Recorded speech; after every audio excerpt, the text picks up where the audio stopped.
Okay, so you want to own a coffee shop chain. A line out the door every morning before most people have even finished their commute. People paying $5, $6, $7 for a cup of coffee that costs you pennies to make. And a location on seemingly every corner that always looks busy no matter what time you drive past. It feels like one of the purest margin businesses in the entire economy. You're selling hot water and roasted beans for a price that would make a commodities trader blush. Here's the problem: the markup on the cup is real. The margin isn't the whole story. And the gap between those two things has quietly closed more coffee shops, independent and corporate alike, than almost anyone outside the industry realizes. Because this business was never really about the coffee. It was about how many cups you could physically sell in the 90 minutes every morning when your customers actually show up. Let's start with what it actually costs to get into this business, because the entry price varies more wildly here than in almost anything else this channel has covered. A single independent coffee shop, a modest footprint with a solid espresso setup, seating for maybe 30 or 40 people, and a basic build out can run anywhere from $150,000 to $400,000 depending on the market and how much construction the space actually needs. A commercial espresso machine alone, the kind capable of pulling shots continuously through a morning rush without breaking down, can cost $15,000 to $30,000, and that's before grinders, brewers, refrigeration, a point of sale system, and furniture. If you're joining an established franchise chain rather than building independently, the numbers shift again. Franchise fees for well-known coffee brands typically run somewhere in the tens of thousands of dollars. Then total investment to open a franchise location, once you account for build-out, equipment, initial inventory, and working capital, frequently lands somewhere between $250,000 and $750,000, depending heavily on the brand's required specifications and the real estate market you're building in. Now here's the detail that catches a lot of new owners off guard before they've sold a single cup. The real estate itself is disproportionately expensive relative to the size of the space you're actually renting. Coffee shops need to be visible, need to sit along a commuter path or a walkable retail corridor, and that kind of prime, high-visibility real estate commands premium rent per square foot, even though a coffee shop's actual footprint is often small compared to a full restaurant. You're paying restaurant-adjacent rent economics on a fraction of the space because the location itself. Not the square footage is what you're actually paying for. A coffee shop tucked into a quiet side street with cheap rent can build a beautiful space and still fail simply because the rent savings weren't worth the loss of morning foot traffic that a slightly more expensive corner location would have delivered instead. Now here's where the ownership landscape genuinely varies. At the smallest scale, there are independent single shop owners, often deeply neighborhood focused, competing on relationships, atmosphere, and local loyalty, rather than on price or speed. One step up are small regional chains, operating somewhere between 3 and 30 locations, usually concentrated in a single metro area where the owner can maintain hands-on oversight of quality and staffing across every store. At the top of the market are large franchised or licensed chains, operating hundreds or thousands of locations across multiple countries, where individual store owners operate under strict brand standards, centralized supply chains, and standardized recipes designed to taste identical whether you're in one city or another. And then there are the corporate-owned flagship chains where the parent company owns and operates every location itself rather than franchising, giving it total control over pricing, staffing, and store design at the cost of carrying all the direct operating risk on its own balance sheet rather than distributing it across independent franchisees. Before we even get to how a coffee shop makes money, there's a cost sitting underneath this entire business that the simple markup math almost never accounts for. And it's arguably the single biggest reason this industry is harder to run profitably than it looks from behind the counter. Labor. Coffee, unlike a packaged retail product, requires a human being to physically make almost every single item sold, one drink at a time, often with multiple steps: steaming milk, pulling shots, layering syrups, and doing it fast enough to keep a line moving during a morning rush that might only last 90 minutes to 2 hours before demand drops off a cliff for the rest of the day. This creates a genuinely difficult scheduling problem. You need enough staff on hand to handle peak morning volume without a line backing up out the door, but that same staffing level would be wildly excessive for the slow mid-afternoon stretch, which means labor costs as a percentage of revenue during off-peak hours can look dramatically worse than during the morning rush, even though you're paying the same hourly wages either way. Coffee retail as an industry also carries some of the highest employee turnover rates of any service sector, which means constant hiring, training, and onboarding costs layered on top of the base payroll, because a barista who can work efficiently during a slammed morning rush takes real time to train. And losing that person means retraining a replacement while the morning line keeps forming regardless. Second, rent on real estate that's priced for its visibility rather than its size, which we already touched on, but it's worth restating just how disproportionate this cost can be relative to a coffee shop's physical footprint compared to almost any other retail business. Third, equipment maintenance. Commercial espresso machines and grinders run continuously throughout the day, take real mechanical wear, and require regular professional servicing, with a single major repair or replacement sometimes running into the thousands of dollars. And a broken machine during a morning rush isn't just an inconvenience, it's lost revenue during the exact window when the vast majority of your daily sales actually happen.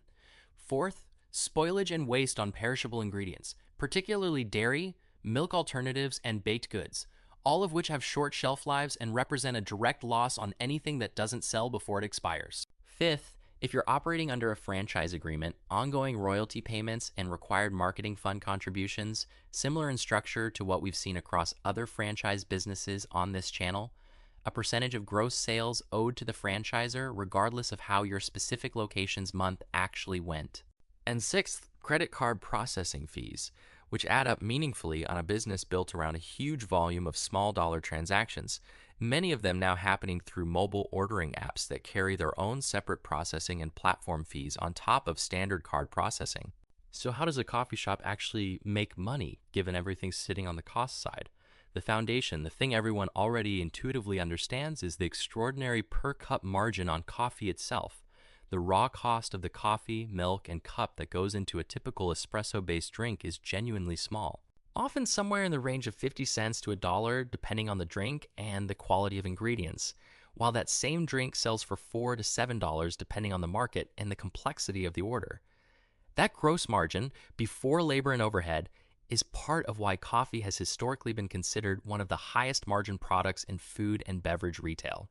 But that margin only becomes real profit if you're actually converting enough cups per hour to cover your labor, rent, and overhead, which brings us to the second and genuinely more important layer of this business, throughput. Throughput, the number of transactions you can process per hour during your peak demand window, matters more in this business than almost any other single variable, because your fixed costs, rent, base staffing, and equipment, are essentially the same whether you sell 50 cups or 500 cups on a given morning. A location with a line moving efficiently through a well-designed workflow, multiple staff working in parallel stations, mobile ordering reducing time spent taking orders at the counter, can process dramatically more transactions per hour than an identical shop with a slower, more bottlenecked layout, even if both shops are charging the exact same prices for the exact same drinks. This is why coffee chains have invested so heavily in things like dedicated mobile order pickup areas, streamlined menu boards designed to speed up decision-making, and workflow layouts specifically engineered around minimizing the number of seconds each transaction takes during the morning rush. Every second saved per transaction compounds directly into more total revenue during the only window of the day when demand is actually high enough to matter. The third layer is food and pastry attach rate, meaning the percentage of coffee transactions that also include a food item. A customer who adds a pastry or breakfast sandwich to their coffee order meaningfully increases the average transaction value without meaningfully increasing the time it takes to serve them. Since most food items are pre-made and simply handed over rather than prepared to order the way the drink itself is, chains actively design their menu boards, counter placement, and staff training specifically to encourage this add-on behavior, because it's one of the most efficient ways to increase revenue per transaction without adding proportional labor time. The fourth layer is loyalty and subscription programs, which have become increasingly central to how coffee chains generate predictable, repeat revenue. A loyalty program that rewards frequent purchases does two things simultaneously. It genuinely increases visit frequency among existing customers who might otherwise split their coffee spending between multiple nearby options. And it generates valuable purchasing data that chains use to time promotions and new product launches around actual customer behavior rather than guesswork. The fifth layer is seasonal specialty drink pricing, elaborate limited-time beverages that command a meaningful premium over the standard menu, both because of genuinely higher ingredient costs and because the novelty and marketing buzz around a seasonal item can drive both increased visit frequency and higher average transaction value during the specific weeks it's available. The sixth layer is retail merchandise. Bags of whole bean or ground coffee, branded mugs and equipment, sold to customers who want to recreate the experience at home, which carries meaningfully better margins than the drinks themselves, since it doesn't require the same labor-intensive preparation per unit sold. And the seventh layer, rapidly growing across the industry, is mobile order and delivery revenue, which extends a shop's reach beyond customers physically walking in the door. Though this channel also comes with its own separate platform fees that eat into the margin advantage compared to an in-store transaction. Now here's the other side of the ledger, and it's the part that makes the biggest difference between the simple margin story and the real version of this business. Rent on a small but premium positioned footprint doesn't shrink just because a particular month saw softer foot traffic. Labor scheduled to handle peak morning demand represents a real cost, whether that morning rush materializes at full strength or falls short due to weather, a local event disrupting commuter patterns, or a new competitor opening down the block and splitting the available customer base. Equipment maintenance and eventual replacement is an ongoing capital cost that doesn't pause just because a slow quarter makes it harder to justify. And if you're operating under a franchise agreement, your royalty and marketing fund payments are calculated as a percentage of gross sales, meaning even in a weak month, a real obligation is still owed to the franchisor, regardless of how thin your own margin ended up being after covering labor and rent. None of these costs meaningfully shrink just because throughput came in below expectations on a given day. This is the exact same structural trap that runs through every asset this channel has covered. Fixed and semi-fixed costs that don't move, sitting underneath revenue that depends entirely on enough people showing up during a genuinely narrow window of peak demand every single day. To understand how this plays out when it goes wrong at real scale, it's worth looking at what's happened across the coffee retail industry during periods of aggressive overexpansion.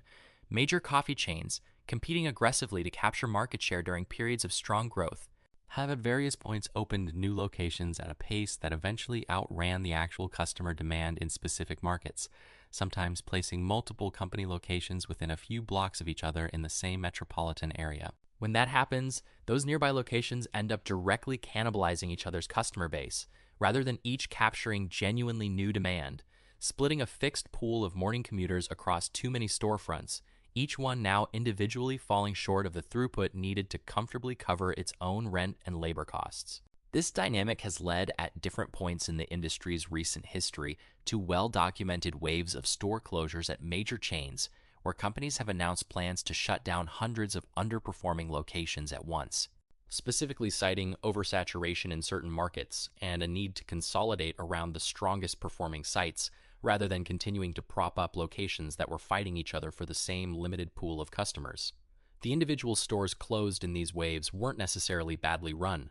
In many cases, they were simply positioned too close to another location from the same chain, splitting demand that could have comfortably supported one strong store, but couldn't comfortably support two weaker ones, sitting a few blocks apart. Here's the structural lesson sitting underneath that story. A coffee shop's per cup margin is essentially fixed and largely the same across every location in a given chain, using the same recipes, the same ingredient costs, and the same pricing.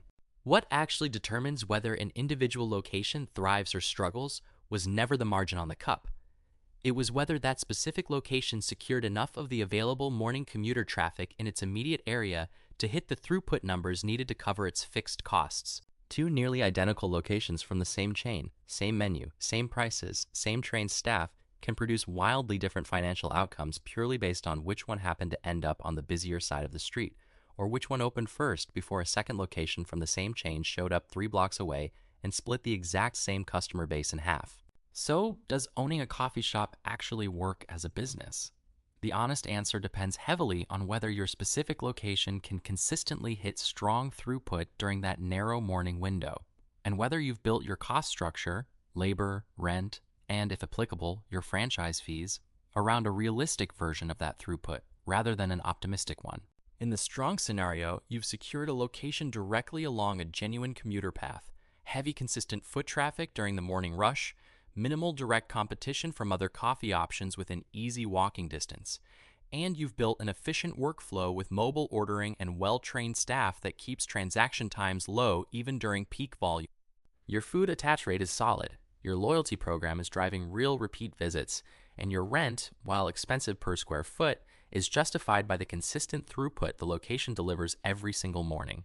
In that scenario, a well-run coffee shop can produce genuinely strong margins once fixed costs are covered, because the extraordinary per cup markup we started this video with really does drop through to meaningful profit once you're actually converting enough transactions per hour to make that markup matter at scale. In the weak scenario, your location looked promising on paper but sits on the wrong side of a street where morning commuter flow favors the opposite direction. Or a second location from a well-funded competitor opens a few blocks away and splits your existing customer base almost overnight. Your line moves slower than it needs to because your workflow wasn't designed efficiently enough for true peak volume, meaning you're losing potential customers who see a long line and simply walk past to somewhere faster. Employee turnover forces you into a constant cycle of hiring and retraining, and every new hire slows your line down further during the exact learning curve period when speed matters most. Your rent, locked in at a premium rate justified by projected foot traffic that never fully materialized, remains exactly the same regardless of how the actual morning rush performs. This is not a hypothetical. It's close to exactly the experience documented across the industry during periods of aggressive chain overexpansion, where individual locations that looked identical to their neighbors on paper ended up on opposite sides of a very real profitability line, purely because of foot traffic patterns and competitive saturation that had nothing to do with the quality of the coffee itself. The gap between those two scenarios for what might look like nearly identical coffee shops from the outside, same menu, same prices, same brand standards if franchised, can be the difference between a genuinely profitable small business and one quietly struggling to cover rent every single month, purely because of which side of the street it happened to end up on and how many other coffee options opened nearby after the lease was already signed. And that's really the final thing to understand about this business. A coffee shop looks like it's selling coffee, and on the surface, obviously it is. But underneath the markup math that makes this industry look so simple from the outside is the exact same structural truth that runs through every single asset this channel has ever covered. The product was never really the whole story. The cup of coffee gets a customer through the door, but whether that door is positioned somewhere enough customers actually walk past during the narrow window when they're willing to buy, and whether your team can serve them fast enough to capture that demand before they lose patience and go somewhere else, was always the real determinant of whether this business survives. The markup on the cup was never in question. Whether enough cups got sold during the 90 minutes that actually mattered every single morning, that was always the entire business.